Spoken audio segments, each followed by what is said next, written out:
අපි අපේ ප්‍රසන්ටේෂන් එකට කොච්චර හොඳ කන්ටෙන්ට් එකක් හදාගෙන ලෑස්ති වුණත් ගොඩාක් වෙලාවට අපිට හොඳ ලකුණු ලැබෙන්නේ නෑ නේද? මොකද්ද මේකට හේතුව?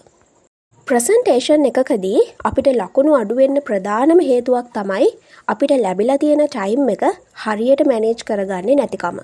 කලින් වීඩියෝ එකේදී මම ඔයාලට පොරොන්දු වුණානේ ප්‍රසන්ටේෂන් එකකදී ටයිම් මැනේජ්මන්ට් හරියට කරන්නේ කොහොමද කියලා වීඩියෝ එකක් අරගෙන එන්නම් කියලා. ඉතින් මෙන්න ගෙනාව වීඩියෝ එක. අපි ගිහිල්ලාම බලමු.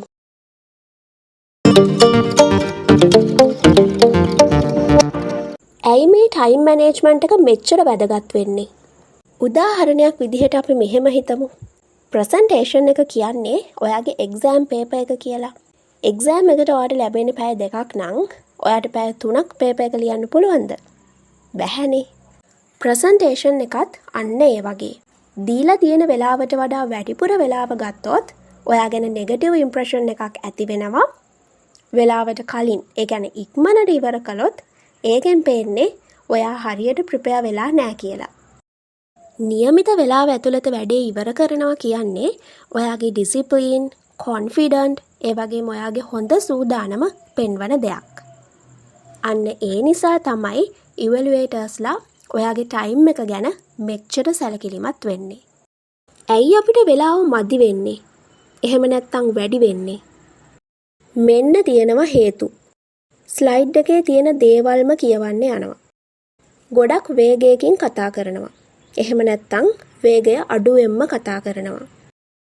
එක පොයින්ට් එකක් අල්ලගෙන ගොඩාක් වෙලා කියවනවා. ටොපික් එකට අදාළ නැති වැල් වටාරම් කියවනවා. කතා කරන අතරතුර කාලය ගැන අමතක කරනවා. ඉතින් මතක තියාගන්න වැඩියෙන් කියවුවට ලකුණු දෙන්නේ නැහැ. ලකුණු දෙන්නේ හරියටම කරුණු ටික નિયમિત වෙලාව ඇතුළත කියලා ඉවර කළොත් විතරයි. කොහොමද මේක කරන්නේ? ඔයාට ලැබෙන નિયમિત වෙලාව හරියට දැනගන්න. ප්‍රසන්ටේෂන් එකට ස්ලයිඩ්ස් හදාන්න පටන් ගන්න කලින් ඉවැලුවේටර්ගෙන් එහෙම නැත්නම් ඔයාගේ ලෙක්චරර්ගෙන් ටීචර්ගෙන් මෙන්න මේ ප්‍රශ්න දෙක අහන්න. මුළු ප්‍රසන්ටේෂන් එකටම ඔයාට විනාඩි කීයක් ලැබෙනවද? ප්‍රශ්න විචාරාත්මක වෙලාව. ඒ කියන්නේ Q&A ටයිම් එකත් මේ වෙලාව ඇතුළෙමද තියෙන්නේ. උදාහරණයක් විදිහට ඔයාට විනාඩි 10ක් ලැබෙනවා නම් ස්ලයිඩ්ස් 8ක් 10ක් හදාගන්න පුළුවන්. එතකොට විනාඩි 1ක් ඉන්ට්‍රොඩක්ෂන් එකට, විනාඩි 7ක් මේන් කන්ටෙන්ට් එකට, විනාඩි 2ක් කන්ක්ලූෂන් එකට. මෙන්න මේ විදිහට ටයිම් එක බෙදාගත්තොත් ඔයාට කිසිම කරදරයක් නැතුව වැඩේ කරගන්න පුළුවන්. ප්‍රසන්ටේෂන් එක කොටස් 3කට බෙදාගන්න. මුලින්ම ඉන්ට්‍රොඩක්ෂන් එක. ඔඩියන්ස් එකට ග්‍රීට් කරන්න, ටොපික් එක ඉන්ට්‍රොඩියුස් කරලා දෙන්න, කතා කරන්න යන දේවල් ගැන කෙටි හැඳින්වීමක් කරන්න. ඊළඟට අපි එනවා බොඩි එකට. ප්‍රධාන කරුණු 2ත් 4ත් අතර ප්‍රමාණයක් අරගෙන ඩිස්ක්‍රයිබ් කරන්න. ඒ හොඳටම ඇති. එක්සාම්පල්ස් යූස් කරන්න. ඒ වගේම ස්ලයිඩ්ස් සරලව හදාගන්න.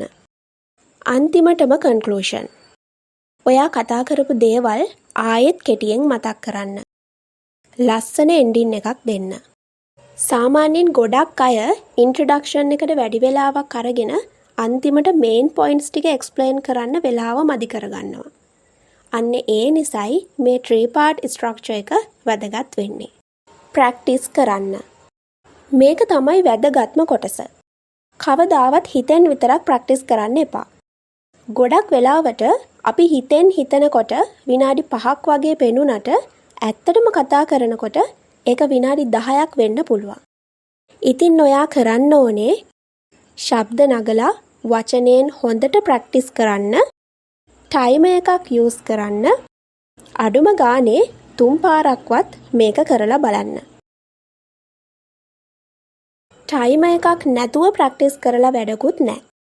ටයිමර් එකක් නැතුව ප්‍රැක්ටිස් කරනවා කියන්නේ හරියට ස්පීඩ් මීටර් එක බලන්නේ නැතුව වාහනයක් පදිනවා වගේ වැඩක්.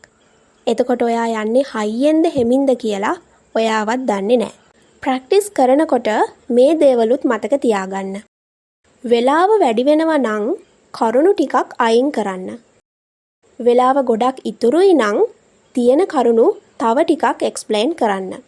හැබැයි ස්ටෝරීස් කියවලා වටේ යන්නේ නැතුව අදාළ දේවල් විතරක් එක්ස්ප්ලේන් කරන්න. ප්‍රසන්ටේෂන් එකකට ලේසියෙන්ම ගන්න තියෙන ලකුණු අපිට යවන්නේ නැතුව ඉන්න පුළුවන් ලේසිම ක්‍රමය තමයි ටයිම් එක හරියට මැනේජ් කරන එක. හොඳට ප්‍රැක්ටිස් කරලා කලින්ම ප්ලෑන් එකක් හදාගෙන ඔයාගේ ටයිම් එක ඔයාම කන්ට්‍රෝල් කරන්න. මතක තියාගන්න ටයිම් එක කියන්නේ ඔයා බය වෙන්න ඕන දෙයක් නෙවෙයි.